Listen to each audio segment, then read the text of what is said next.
Nais ng isang business group na magkaroon ng mahigpit na pagbabantay sa pag-recycle sa mga baterya ng sasakyan na itinuturing na hazardous waste. Makatutulong umano ito para matigil na ang iligal na pagtunaw at pag-recycle rito. Yan ang ulat ni Rod Lagusad.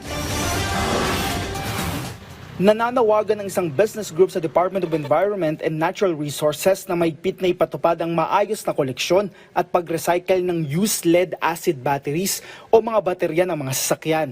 Nais ng Federation of Philippine Industries o FPI na mag-issue ang DNR ng Department Administrative Order para sa pagpapatupad ng Extended Producer Responsibility o EPR scheme sa naturang mga baterya at iba pang hazardous waste na nasa ilalim ng mandato ng EPR Act of 2022. Sa isinumiting position paper ng grupo, kay DNR Secretary Maria Antonia Yulo Loizaga, binigyang diin nila na ang EPR ay mahalaga lalo't pagdating sa pag-recycle ng naturang hazardous waste na nangangailangan ng technical know-how at pasilidad na tanging accredited private recyclers lang ang meron. Ayon kay FPI Chairman Jesus Aranza, kumpara sa ibang waste gaya ng plastic na kasalukuyang sakop ng EPR implementing rules, kinakailangan anya na agad aksyon na naturang mga baterya dahil sa panganib na dala nito sa kapaligiran at mga tao. Dapat ito implement na. And the law is clear that within 3 months, they should come up already with the rules on the solid waste, on the toxic waste. Pero wala pa hanggang ngayon. They can use that already, they can implement.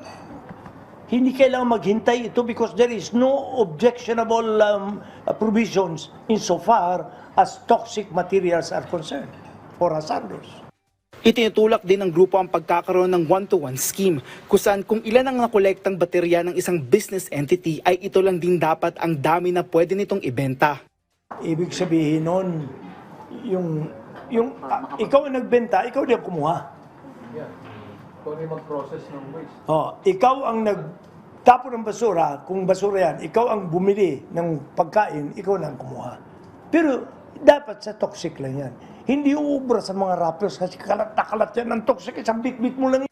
Ayon sa grupo, sa pamamagitan nito matutugunan ang problema sa mga iligal na tumutunaw sa lead at recycler ng mga baterya. Samantala, sa inilabas na datos ng DNR noong Hunyo, ay naabot nito ang target na 20% o halos 125,000 tonelada ng plastic na ma-divert sa unang taon ng pagpapatupad ng EPR law. Ayon kay Secretary Loizaga, naabot ang naturang porsyento dahil sa waste collection at diversion, kung saan kasama dito ang recovery, transportation at pagsasagawa ng cleanup sa coastal areas at mga pampublikong mga lugar.